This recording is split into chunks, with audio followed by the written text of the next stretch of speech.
Welcome back to the Fixed Ops Roundtable. Katie Mares is with us. She has a new book that is coming out shortly, I believe. Well, I'll let her tell us when it's coming out. It is about the customer experience.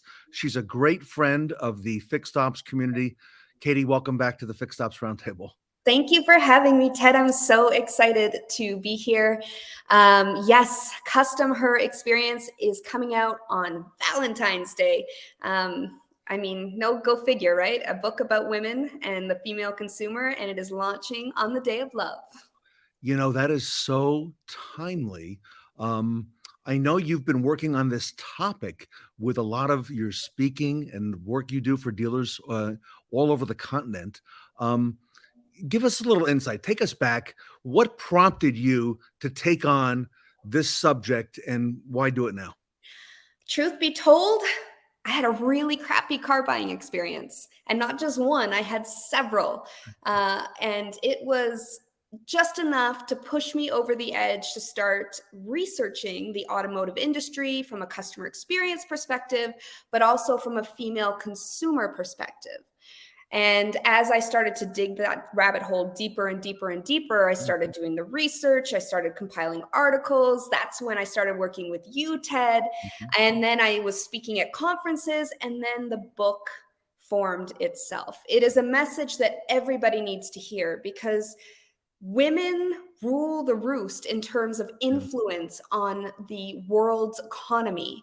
They influence about $43 trillion of worldwide spending. So if you're not capturing her, then you're losing out big time. What a great and timely thing to talk about. So you started out as a customer, as Yes. to take on this topic and, why automotive, Katie?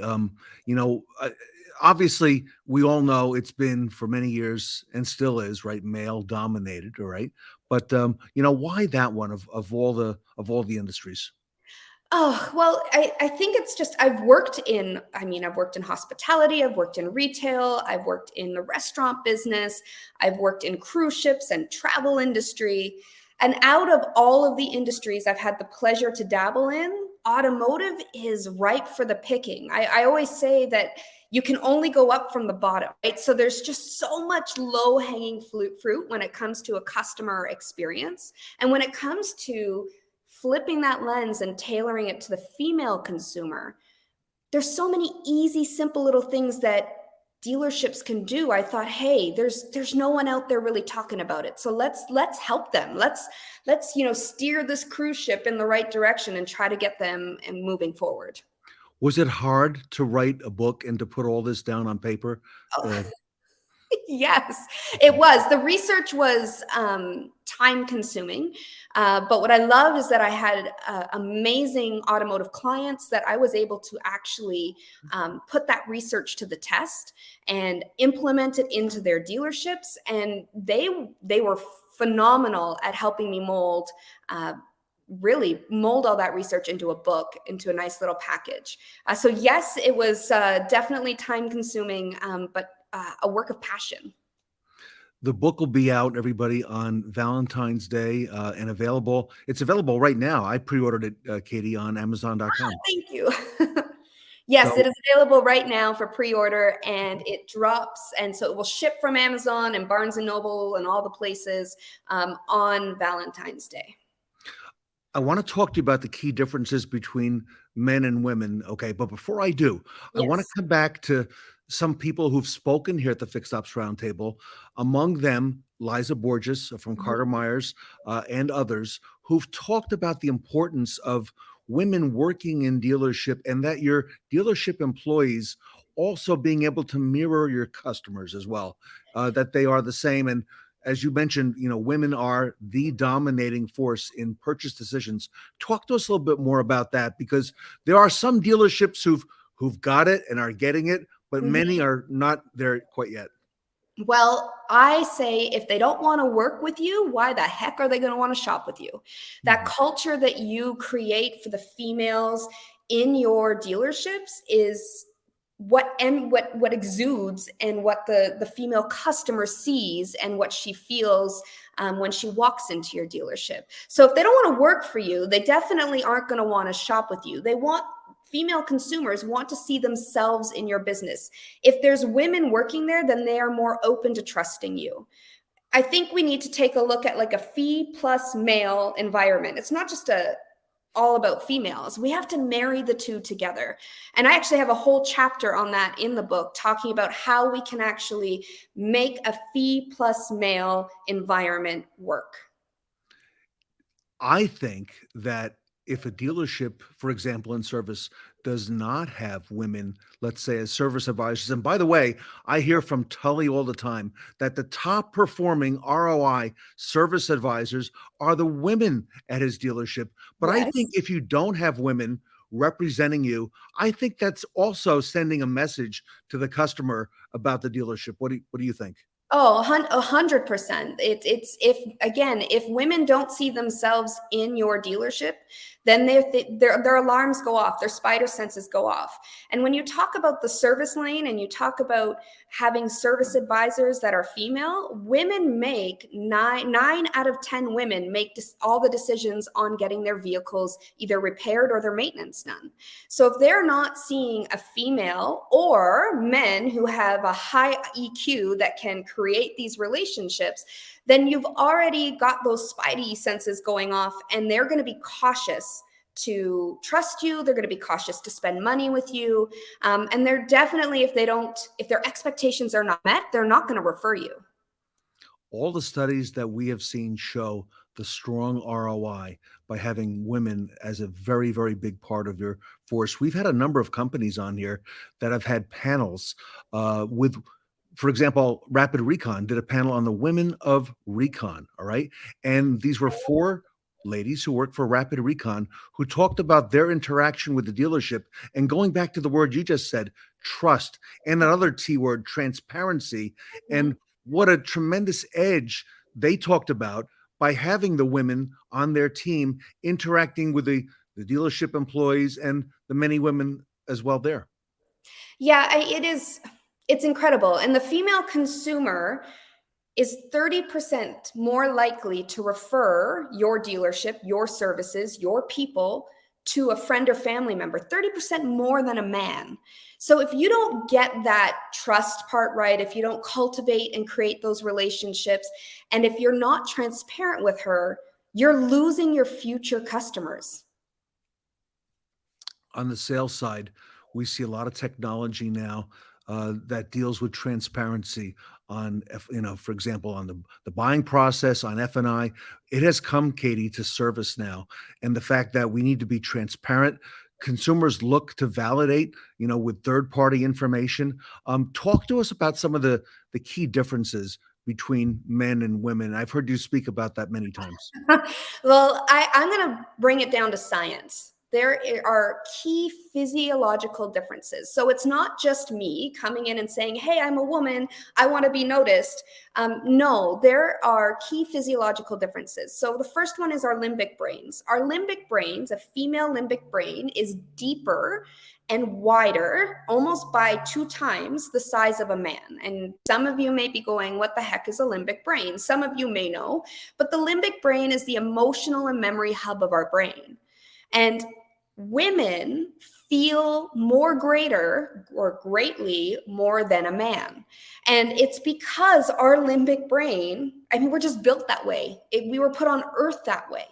Our hippocampus, which is part of our memory, part of the emotional and memory hub, it's a little piece of the brain, is also almost double the size of a man's. So if you ever, we all have a wife, a daughter, a sister, who remembers a fight in grave detail, like 5 years later, it's because she is meant to do that. So you can't really get upset at her. And maybe it sounds like an excuse, but your female consumers, when she has a bad experience, she's going to feel greater. It's going to affect her decision-making process far more than a man. And it's also going to last a lifetime. She is not going to just let it go. She's going to feel the effects of that bad experience for many years to come. Another huge difference is how we communicate. So we talk about the effects of a bad experience that are going to last for years. Well, guess what? Women communicate with both right and left hemispheres of our brain. What does that mean? We communicate with logic and creativity. We use 20,000 words a day versus 13,000 words a day for men. So when we have a bad experience, we talk about it. Oh, yeah. We're going to talk about it to anybody who's going to listen. And we're going to go into all the nitty gritty creative details that a man wouldn't even think about.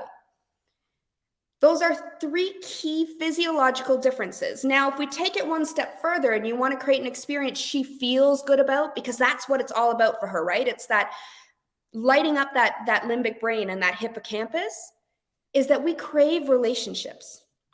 And we need a hedonic atmosphere. And what does that mean? It's an atmosphere or an experience of the senses. We need to see it, feel it, touch it, hear it, smell it. It all needs to feel good. Where a man wants to get in and get out. For a woman, the journey through the purchase is it's about the chase.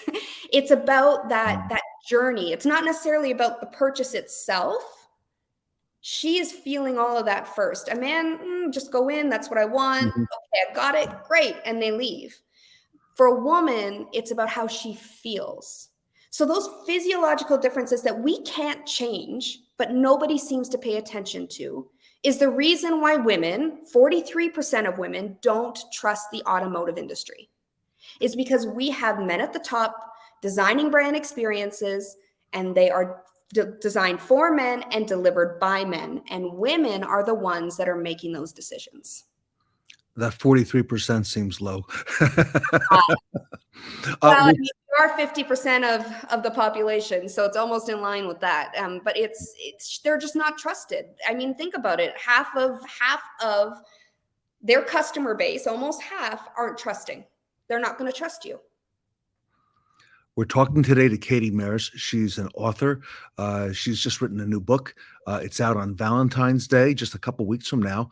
The title of the book is CustomHER Experience, CustomHER Experience, and it relates more than ever to our industry and in terms of trust and transparency. It's really timely. Katie, who should buy the book? Everyone? No, but see, everyone, man or woman. This book, I didn't write it just to I'm not here to bash men. I'm not here to say, men, you don't know what you're doing. I'm not here to say, poor women out there. I think that we need to start working together. And so I think it's a book that everybody should read. Everything that I've written in the book is scientifically backed. So I'm not just talking about my experiences or, kind of telling my stories, although I do those things.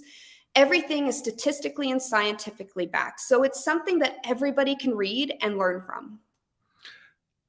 Takeaway. What do you want everyone to know? If there was a key takeaway, Katie, Yeah. from the book, what would you want to share with the audience?